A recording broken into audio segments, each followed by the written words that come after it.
बंदर और इंसान में सबसे अधिक बुद्धिमान कौन? अगर आपका जवाब है इंसान, तो चलिए आज हम आपको एक ऐसे बंदर की कहानी सुनाते हैं जिसकी बुद्धिमत्ता की तुलना लोग देवताओं के गुरु बृहस्पति और असुरों के गुरु शुक्राचार्य से करते हैं। एक राज्य में राजा चंद्र का राज्य था। राजा चंद्र को बाल्यकाल से ही बंदरों में विशेष रुचि थी और उन्हें बंदरों से बहुत लगाव था। इसी राज्य के वन में बंदरों की एक टोली निवास करती थी। इस टोली का मुखिया था उष्णस। बंदरों से विशेष लगाव के चलते राजा चंद्र ने अपने एक दूत के साथ बंदरों के मुखिया को अपनी संपूर्ण टोली को महल में आकर रहने का प्रस्ताव भेजा। उष्णस का मानना था कि बंदर वन में रहे तो बेहतर है और उन्होंने इस प्रस्ताव से इनकार कर दिया। महल की सुख सुविधाओं को ठुकराता देख टोली के बंदर नाराज होकर उष्णस का विरोध करने लगे। बंदरों के मुखिया उष्णस ने अपने टोली के बंदरों को यह समझाने की बहुत कोशिश की कि बंदरों का महलों में रहने के बजाय यदि वे जंगल में ही रहें तो ज्यादा बेहतर है। किंतु राजसी सुख सुविधाओं को देख मुंह से लार टपकाते बंदरों ने अपने सरदार की एक ना सुनी। अंततः थक हार कर उष्णस को सबकी बात माननी पड़ी और राजा चंद्र के आमंत्रण पर उष्णस अपना बोरिया बिस्तर समेटकर अपनी पूरी टोली के संग राजमहल में आ पहुंचे।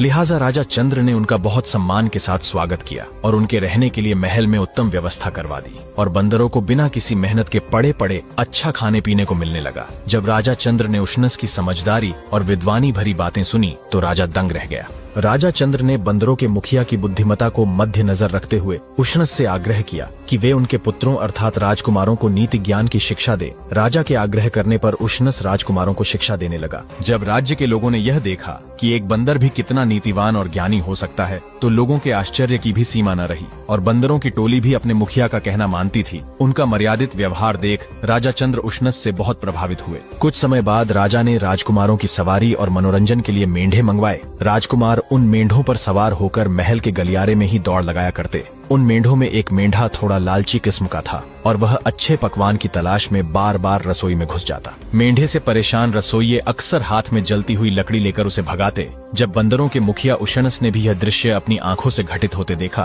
तो उसके मस्तक पर चिंता की लकीरें खींच गईं। उसने सभी बंदरों की एक बैठक बुलाई और कहा, भाई मुझे तो यहाँ बहुत बड़ा संकट आता दिखाई पड़ रहा है। हमें तत्काल ही राजमहल छोड़कर वापस जंगल में लौट जाना चाहिए, नहीं तो कदाचित अनर्थ हो जाएगा। उष्णस पर सवाल उठाते हुए कुछ बंदरों ने पूछा कि सुख सुविधाओं से परिपूर्ण इस राजमहल में भला कैसा संकट। तब उष्णस ने प्रत्युत्तर देते हुए कहा कि देखो भाई, महल के गलियारों में राजकुमार अक्सर मेंढों पर सवारी करते हैं और लालची मेंढे बार बार भागकर रसोई में घुस जाते हैं। मेंढों की इस हरकत से परेशान रसोइये हाथ में जो भी चीज आए उसे लेकर मेंढों को भगाते हैं। कई बार तो वे हाथ में जलती हुई लकड़ी लेकर भी मेंढों को मारते और भगाते हैं। अगर ऐसे ही चलता रहा तो एक दिन मेंढों के बालों की वजह से उनके शरीर में आग लग जाएगी। फिर मेंढे परेशान होकर सीधे घुड़साल की ओर दौड़ते हुए जाएंगे क्योंकि इनका निवास भी घुड़साल के समीप है। जलते हुए मेंढों के वहां जाने के परिणाम स्वरूप इनके निवास स्थान के साथ साथ अश्वशाला में भी आग लग जाएगी। जब मेंढों के शरीर पर आग लग जाएगी तो वे दौड़ते हुए सीधे घुड़साल की ओर जाएंगे,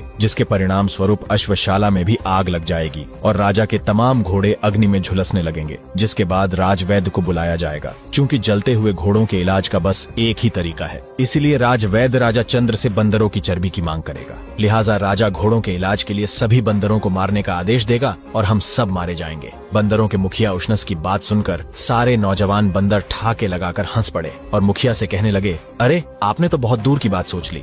अगर हम इतनी दूर की बात सोचने लगें तो जी नहीं पाएंगे। वैसे भी खुद राजा ने हमें यहाँ महल में रहने के लिए आमंत्रित किया है। हम उसके आश्रित हैं। हमें शरण देने के बाद वह अब हमारे प्राण थोड़ी लेगा। आप क्या चाहते हैं कि महलों के ये बढ़िया पकवान और सुस्वादु भोजन त्याग कर अब हम दोबारा उसी घिसे पिटे जंगल में भटकते फिरें? नहीं नहीं, अब यह हमारे बस की बात नहीं है। तब उष्णस ने क्रोधित होते हुए अपने कुटुंब से कहा कि पकवान और सुस्वादु भोजन तो तब खा पाओगे ना जब जीवित बचोगे। अगर तुम्हें मेरी बातों पर यकीन नहीं तो ठीक है, समय आने पर तुम खुद समझ जाओगे। और रही बात कि राजा और राजकुमार बंदरों से प्रेम करते हैं, तो तुम लोग भूल रहे हो कि प्रेम वहीं टिकता है जहां उसके पीछे कोई न कोई उपयोगिता होती है। उष्णस ने कहा, सुनो भाई, बेशक राजा को बंदर प्रिय हैं, लेकिन घोड़े उसके राजकाज के लिए कहीं ज्यादा जरूरी हैं। इसीलिए घोड़ों को बचाने की बात आएगी तो वह उसके लिए बंदरों को मरवाने में जरा भी नहीं हिचकेगा। उष्णस की बात सुनकर सभी बंदर उसका मजाक उड़ाने लगे और बोले, लगता है तुम्हारी उम्र हो गई है। यहाँ तक कि उष्णस की पत्नी ने भी उसका साथ देने से इनकार कर दिया। अंत में थक हार कर मुखिया अकेला वहाँ से चल पड़ा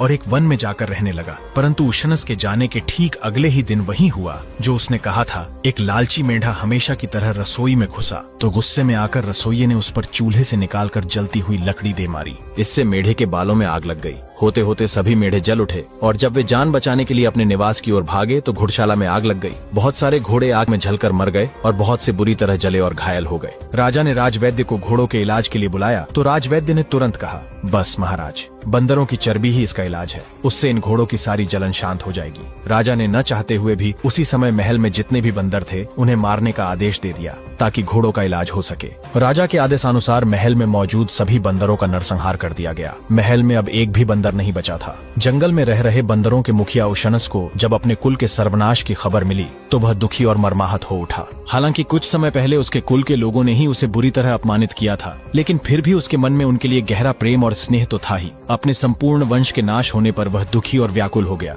वह जंगल में यहाँ वहाँ भटकने लगा। एक बार उशनस इसी तरह जंगल में भटक रहा था, तभी उसे बड़े जोर से प्यास लगी। वहीं से कुछ दूर उसे एक विशाल सरोवर नजर आया। थोड़ी दूर चलने के उपरांत वह सरोवर के निकट जा पहुंचा। उशनस पानी पीने के लिए जैसे ही झुका तभी वह अचानक चौंक गया। उसने देखा कि वहाँ बहुत से मनुष्यों और जीव जंतुओं के पैरों के निशान थे। वे पानी पीने सरोवर में गए परंतु वहाँ से लौटे नहीं थे। इस बात से उशनस चौंक उठा। उसने सोचा, हो न हो इस तालाब में कोई रहस्य है। तभी उशनस ने पास में एक कमल की नाल देखी तो उसे तोड़कर उसने उसे पानी में डुबोया। फिर उस कमल की नाल के सहारे वह तालाब का पानी पीने लगा। जैसे ही बंदर ने तालाब का पानी पिया उसी समय उसे एक विशाल राक्षस दिखाई पड़ा। वह उसी तालाब से निकला था। उसके गले में जगमग जगमग मोतियों की माला थी जिसका प्रकाश दूर दूर तक फैल रहा था। राक्षस ने उशनस से कहा, आप बहुत बुद्धिमान हैं। मैं आपके ज्ञान और समझदारी से बहुत प्रभावित हुआ हूँ। इस तालाब का पानी पीने इतने लोग और पशु पक्षी आए जिन्हें मैंने निगल लिया, परंतु अकेले आप ही हैं जिसने अपने ज्ञान और चतुराई से खुद को बचा लिया। इसलिए मेरे मन में आपके लिए बड़ी प्रशंसा का भाव है। आप मुझसे जो भी वरदान मांगना चाहें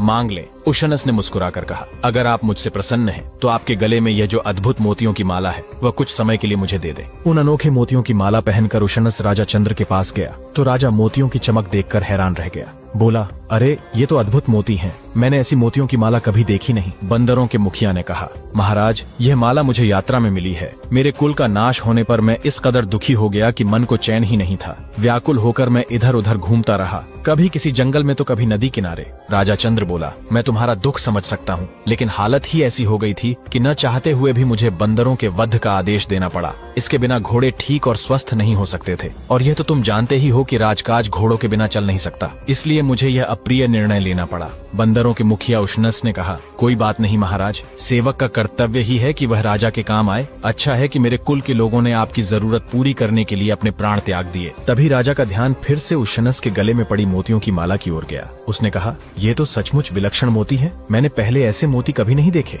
यह दुर्लभ माला भला तुम्हें कहाँ से मिली? उशनस ने कहा, महाराज, मैं एक सरोवर में स्नान करने के लिए गया था। वह चमत्कारी सरोवर है जिसमें स्नान करने पर मुझे यह माला मिली। जो भी उस सरोवर में स्नान करता है उसे ऐसी ही माला मिलती है। अगर आप चाहें तो अपने कुटुंब के साथ उस सरोवर पर स्नान के लिए चले। राजा ने कहा, ठीक है, पर तुम्हें आगे आगे चलकर रास्ता दिखाना होगा। अगले दिन राजा चंद्र अपने सभी कुटुंब के साथ उस चमत्कारी सरोवर में स्नान करने के लिए चल पड़ा। आगे आगे बंदरों का मुखिया उशनस राह दिखाता जा रहा था। सरोवर के किनारे पहुंचने पर राजा अपने सगे संबंधियों के साथ ही सरोवर में स्नान करने के लिए प्रवेश करना चाहता था, पर उशनस ने उसे रोकते हुए कहा, महाराज, हम लोग एक विशेष स्थान पर स्नान करेंगे, तब हमें इससे भी अनमोल और विशेष मालाएं मिलेंगी। राजा उशनस के साथ उस सरोवर के किनारे खड़ा हो गया। उसके सभी कुटुंब वाले पानी में स्नान करने के लिए चले गए। काफी देर हो गई पर उनमें से कोई वापस नहीं आया। इस पर राजा ने चिंतित होकर कहा, बड़ी देर हो गई, अभी तक इनमें से कोई वापस नहीं आया। उशनस बोला, महाराज, वे अब कभी वापस नहीं आएंगे। इस सरोवर में रहने वाले राक्षस ने उन्हें खा लिया। क्या?